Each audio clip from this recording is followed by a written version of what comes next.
સવારના પોરમાં જાગીને પછી મેં મારા મોબાઈલને જગાડ્યો. હાલ બેટા તુંય જાગી જા, 1.5 GB આજના દિવસમાં પૂરું કરવાનું છે.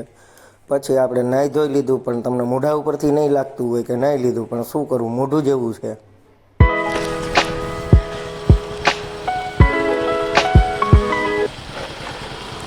મંદિરે જઈને મહાદેવ અને બજરંગબલીનો આશીર્વાદ લઈને પાછા આપણે આપણા કામ તરફ નીકળી ગયા ને હરવે હરવે સૂર્યનારાયણના દર્શન કરી લીધા. અને પછી ત્યાંથી આપણે ગાડીને મારી ચાવી ને ચાવી મારવા ટાણે હું આ તમને કંઈક બતાવતો હોય ને ત્યારે જ મારી ગાડી કંઈક ફંદા કરે. જો આબરૂના કટકા કરાવી બા વ્લોગમાં ન ચાલુ થઈ ના થઈ ગઈ, વાંધો ન આવ્યો.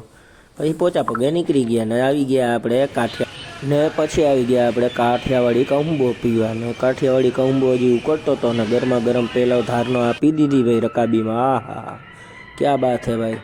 ને પછી આપણે કસુંબો પીને આ ભાઈને કીધું કે અહીંયા ટીકા ફાટકે બહુ ટ્રાફિક થાય તો એનું કંઈક કરો. તો એને ડાયરેક્ટ નરેન્દ્ર મોદીને ફોન કર્યો કે ઊભા રહી, અહીંયા ટ્રાફિક થાય, અર્જુનભાઈને ટ્રાફિક નડવું ન જોઈએ. એને વાત કરી દીધી ને જેવી ફોનમાં વાત કરીને જો ટ્રાફિક ગાયબ, એટલે ફટાફટ ત્યાંથી આગળ નીકળી ગયો. પણ ખાલી ટીકા ફાટકનું જ કીધું હતું. ત્યાં પછી બીજા આગળ સર્કલમાં ભાઈ ટ્રાફિક પાછો જામ. હું નીકળું ને ત્યારે જ આવું થાય, મને સમજાતું નથી. તમે કમેન્ટ સેક્શનમાં જણાવજો તમારી એરે આવું થયું હે.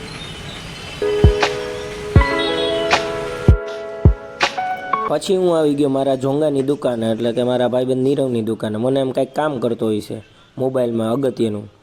ત્યાં પછી ખબર પડી કે ભાઈ શું અગત્યનું કામ, લ્યો રીલ જોતો તો ગજબનો હે આ.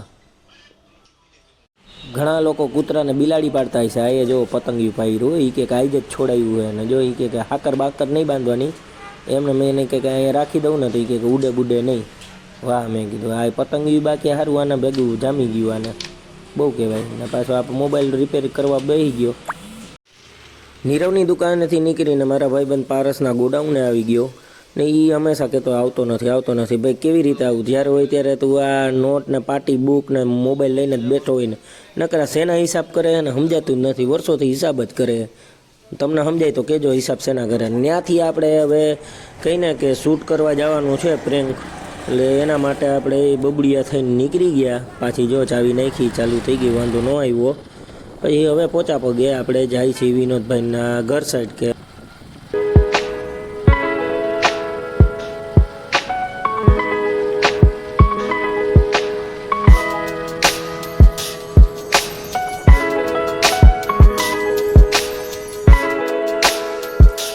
ને પોગી ગયા વિનોદભાઈના ઘરે. ને ભાઈ આપણે લિફ્ટમાં જઈને એમાં ઓલી બાઈક બોલતી હોય ને, કસમથી એવું લાગે સગી સાડી બોલતી હોય ને એવી ફિલિંગ આવે કે દરવાજે 1 રૂપિયા બંધ કરે. હા હા મને બહુ મજા આવે આ બોલે ને એટલે.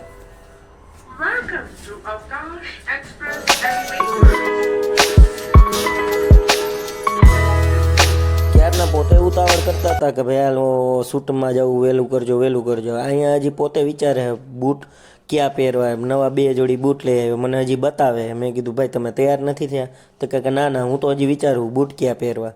અરે મેં કીધું હાલો ને ભાઈ. ના કે હજી બીજા જો આ જોઈ લ્યો. નહીં કે વ્લોગ બતાવો ને તો એ બધાને બતાવી દો જો આમાંથી ક્યાં બૂટ પહેરું. મેં કીધું ભાઈ આપણે અડધા જ દેખાય ગાડીમાં, તો બૂટ નીચે ક્યાં પહેરવાના કોને ખબર પડવાની છે. પછી શૂટ પતાવીને વિનોદભાઈને ટાટા બાય બાય કહીને આવી ગયો પાછો મારા ભાઈબંધની દુકાને.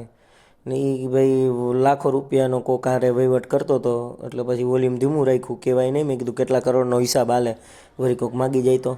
ના જો એકલો નાસ્તો કરે, હું કઈનો લારું પાડું તો એને ખબર નથી પડતી કે આને ખવડાવાય.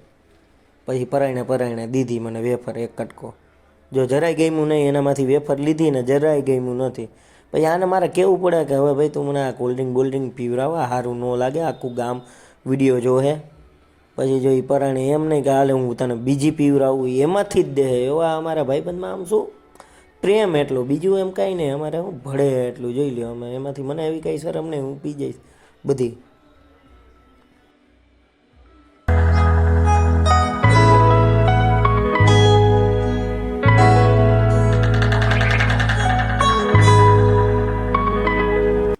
ને પછી વિનોદભાઈ પણ ફ્રી થઈને નીરવની દુકાને વહી આવ્યા.